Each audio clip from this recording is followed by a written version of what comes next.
ಕಲ್ಯಾಣ ಕರ್ನಾಟಕ ಭಾಗದ ಬೀದರ್, ಕಲಬುರಗಿ, ಯಾದಗಿರಿ, ರಾಯಚೂರು, ಕೊಪ್ಪಳ, ಬಳ್ಳಾರಿ ಮತ್ತು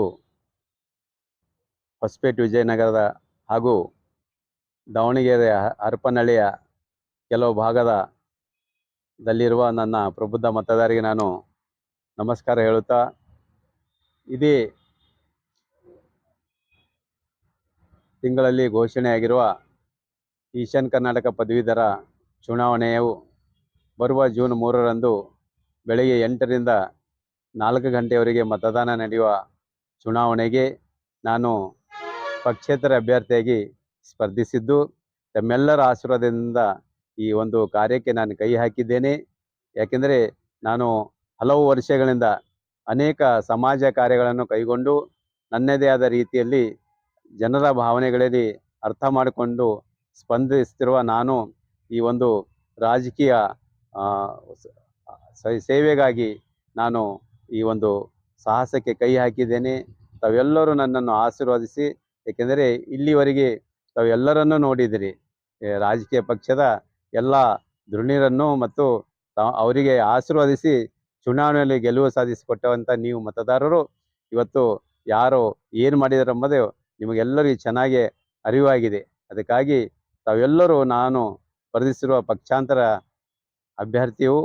ಅದಕ್ಕಾಗಿ ತಾವೆಲ್ಲರೂ ನನ್ನನ್ನು ಆಶೀರ್ವದಿಸಿ ಈ ಕ್ಷೇತ್ರಕ್ಕೆ ಒಂದು ಪ್ರಬುದ್ಧತೆಯನ್ನು ಮತ್ತು ಶಕ್ತಿಯನ್ನು ತುಂಬುವ ಕಾರ್ಯ ನೀವು ಮಾಡಬೇಕಂತ ಮತ್ತು ತಾವೆಲ್ಲರೂ ನನ್ನನ್ನು ಆಶೀರ್ವದಿಸಿ ಪ್ರಚಂಡ ಬಹುಮತದಿಂದ ನನ್ನ ಉಮೇದುವಾರಿಕೆಯ ಕ್ರಮ ಸಂಖ್ಯೆ 18 ಇದ್ದು, ಅದಕ್ಕೆ ತಾವು ಮೊದಲನೇ ಪ್ರಶಸ್ತ ಮತವನ್ನು ನೀಡಿ ನನಗೆ ಪ್ರಚಂಡ ಬಹುಮತದಿಂದ ಆರಿಸಿ ತರಬೇಕಂತೇಳಿ ತಮ್ಮೆಲ್ಲರೂ ನಾನು ಮನವಿ ಮಾಡ್ಕೋತೇನೆ.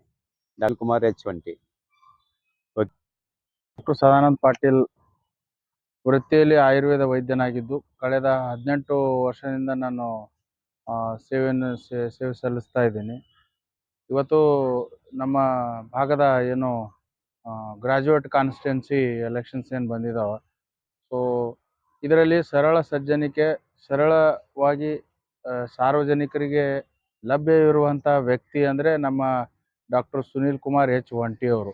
ಅವ್ರದ್ದು ಜೀವನವನ್ನೇ ಸಮಾಜ ಸೇವಕ ಅವರು ಮುಡುಪಾಗಿಟ್ಟಾರ. ಸೊ ಈಗ ನಾ ಯಾಕೆ ವೈಯಕ್ತಿಕವಾಗಿ ನಾವು ಅವ್ರನ್ನ ಯಾಕೆ ಬೆಂಬಲಿಸ್ತಾ ಇದ್ದೀನಿ ಅಂದರೆ, ಪ್ರೊಫೆಷ್ನಲಿ ಈಸ್ ಎ ಅಡ್ವೊಕೇಟ್. ಆಮೇಲೆ ಜನರದ ಮಧ್ಯದಾಗ ಇರೋರು. ಇವನ್ ಕೋವಿಡ್ದಾಗ ಕೂಡ ಅವ್ರ ಸೇವೆ ಭಾಳ ನಿರತವಾಗಿ ಅವರು ಸೇವೆಯನ್ನು ಮಾಡಿದ್ದಾರೆ. ಇಂಥ ವ್ಯಕ್ತಿ ಸರಳವಾಗಿ ಸಿಗೋದು ಸಜ್ಜನಿಕೆ. ಹಾಗೂ ಇನ್ನೊಂದು ಸಂದೇಶ ಏನಂದರೆ, ಎಲೆಕ್ಷನ್ಸ್ ಏನು ಇವು ಗ್ರಾಜ್ಯುಯೇಟ್ ಕಾನ್ಸ್ಟಿಟ್ಯೂನ್ಸಿದಾಗಲಿ ಅಥವಾ ಇನ್ನೊಂದಾಗಲಿ, ಎಲ್ಲ ವ್ಯಕ್ತಿಗಳು ಸಮಾಜದ ಕಡೆ ವ್ಯಕ್ತಿ ಕೂಡ ಎಲೆಕ್ಷನ್ ನಿಂದ್ರಂಥ ಸಾಮರ್ಥ್ಯ ಬರಲಿ ಅನ್ನೋ ಉದ್ದೇಶದಿಂದ ಅವರು ಕಾಂಟೆಸ್ಟ್ ಮಾಡ್ತಾ ಇದ್ದಾರೆ. ಜನರು ಈ ಸಮಾಜದಾಗ ಇರೋಂಥ ಜನರು ಇಂಥ ಒಳ್ಳೆ ಕ್ಯಾಂಡಿಡೇಟನ್ನು ಸಪೋರ್ಟ್ ಮಾಡಿದ್ರೆ ಮುಂಬರುವ ದಿನಗಳಲ್ಲಿ ಸರಳ ಸಜ್ಜನಿಕೆ ಮತ್ತು ಎಲ್ಲರಿಗೆ ಹಚ್ಕೊಂಡು ಹೊಂದ್ಕೊಂಡು ಹೋಗೋಂಥ ವ್ಯಕ್ತಿ ಎಲೆಕ್ಟ್ ಆಗಿ ನಮ್ಮನ್ನು ಸರಿಯಾದ ರೀತಿಯಿಂದ ನಿರ್ವಹಿಸ್ತಾರೆ. ಇಷ್ಟು ಹೇಳಿ. ಸುನೀಲ್ ವಂಟಿ ಅವರು ಗೆದ್ರೆ ಹೌದು ಸರ್. ಸರ್, ಇವಾಗ ಈ ಸಂದರ್ಭದಾಗ ಹೇಳ್ತೀನಿ, ಈ ಮನುಷ್ಯ ಇಷ್ಟು ಒಳ್ಳೆ ಮನುಷ್ಯ ಅಲ್ಲ. ಎಲ್ಲಾ ಪದವೀಧರರ ಸಮಸ್ಯೆ ಸುಮಾರು ನೋಡ್ತೀವಿ ನಾವು. ಪದವೀಧರದ ಯೂಸ್ ಹೋಗ್ತಾರ, ಪ್ರತಿ ವರ್ಷ ಪ್ರತಿ 4 ವರ್ಷಕ್ಕೊಮ್ಮೆ 5 ವರ್ಷಕ್ಕೊಮ್ಮೆ ಓಟ್ ಹಾಕ್ತಿವಿ. ಆದ್ರೆ ಪದವೀಧರರ ಸಮಸ್ಯೆಗಳು ಎಷ್ಟಿದಾವ ಅಂದ್ರೆ, ಪಾಪ ಅವರಿಗೆ ಎಲ್ಲಿ ಸರಿಯಾದ ಒಂದು ಜಾಬ್ ನಿರ್ಮಾಣ ಆಗ್ತಾ ಇಲ್ಲ, ಅವರಿಗೆ ಮಾರ್ಗದರ್ಶನ ಇಲ್ಲ. ಸ್ಪೆಷಲಿ ನಾವು ನನ್ನ ಈ ಭಾಗದಲ್ಲಿ. ಸೊ ಇವ್ರ ಮುಖಾಂತರ ನಾವು ಏನು ಹೇಳ್ಬಯಸ್ತಾ ಇದ್ದೀನಿ ಅಂದ್ರೆ, ಪ್ರತಿಯೊಬ್ಬರು ಪದವೀಧರರು ಇವರು ಎಲೆಕ್ಟ್ ಆಗಿ ಬಂದ್ರೆ ಖಂಡಿತ ಅವ್ರಿಗೆ ಉಪಯೋಗ ಆಗುತ್ತೆ. ನಾ ಈ ತಮ್ಮ ಮೂಲಕವಾಗಿ ಏನು ಹೇಳ್ಬಯಸ್ತಾ ಇದ್ದೀನಿ ಅಂದ್ರೆ, ಅವರಿಗೆ ಒಂದು ಸ್ಕಿಲ್ ಬೇಸ್ಡ್ ಒಂದು ವೃತ್ತಿ ಆಗಲಿ ಅಥವಾ ಒಂದು ಟ್ರೈನಿಂಗ್ ಆಗಲಿ, ಅವ್ರಿಗೊಂದು ಸರಿಯಾದ ಮಾರ್ಗದರ್ಶನ ಸಿಗ್ತದೆ.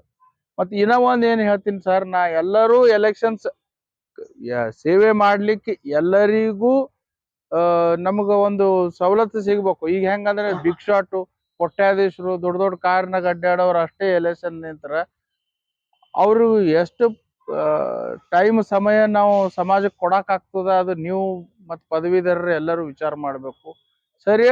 ಸರಳ ವಂಚಿ ಅವ್ರೇನ್ರಿ ಒಂದು 2 ವೀಲರ್ ಇಟ್ಕೊಂಡು ಅಡ್ಡಾಡ್ತಿರ್ತಾರೆ, ಎಲ್ಲಿ ಹೋದ್ರು ಹೊಂಟಿ ಸರ್ ಅಂದ್ರೆ ಬರ್ತೀನಿ ನಿಂದ್ರಿ ಅಲ್ಲಿ ಅಂತಾರ ಅವ್ರು.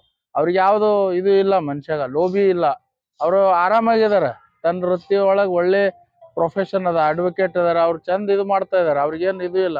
ಆಮೇಲೆ ಇದು ಹಣಕ್ಕೋಸ್ಕರ ಅಥವಾ ಏನೋ ಒಂದು ಪ್ರತಿಷ್ಠೆ ಮಾಡ್ಕೋಬೇಕು ಅಂತ ಕೂಡ ಈ ಎಲೆಕ್ಷನ್ಸ್ ಬಂದಿಲ್ಲ. ನನಗ ಅನಿಸ್ತದೆ ಎಲ್ಲಾ ಗ್ರಾಜುಯೇಟ್ ಕಾನ್ಸ್ಟಿಟ್ಯೂನ್ಸಿ, ಈಗ ಬೇರೆಯವ್ರಾದ್ರೆ ಅವ್ರಿಗೂ ಇಲ್ಲಿಟ್ರೇಟ್ ಇರ್ತಾರ, ಅವ್ರಿಗೆ ಕರೆಕ್ಟ್ ಆಗಿ ಅರ್ಥ ಆಗಲ್ಲ. ಬಟ್ ನಂದು ವೈಯಕ್ತಿಕ ಏನಂದ್ರೆ ಇಂತಹ ಕ್ಯಾಂಡಿಡೇಟ್ ಅನ್ನ ಪದವೀಧರರು ಖಂಡಿತ ಕೈ ಹಿಡಿತಾರ ಅವ್ರು. ನಾನು ಡಾಕ್ಟರ್ ಸದಾನಂದ್ ಪಾಟೀಲ್ ಅಂತ, ವೃತ್ತಿಯಲ್ಲಿ ನಾ ಆಯುರ್ವೇದ ವೈದ್ಯನಾಗಿದ್ದೀನಿ. ವೀಕ್ಷಕರೇ, ಈ ವಿಡಿಯೋ ನಿಮಗೆ ಇಷ್ಟ ಆಗಿದ್ರೆ ಈ ಕೂಡಲೇ ಸಬ್ಸ್ಕ್ರೈಬ್, ಕಮೆಂಟ್, ಲೈಕ್ ಮಾಡಿ ಹೊಸ ಹೊಸ ವಿಡಿಯೋಗಳನ್ನು ಮಾಡಲು ಬೆಂಬಲವನ್ನ ನೀಡಿ.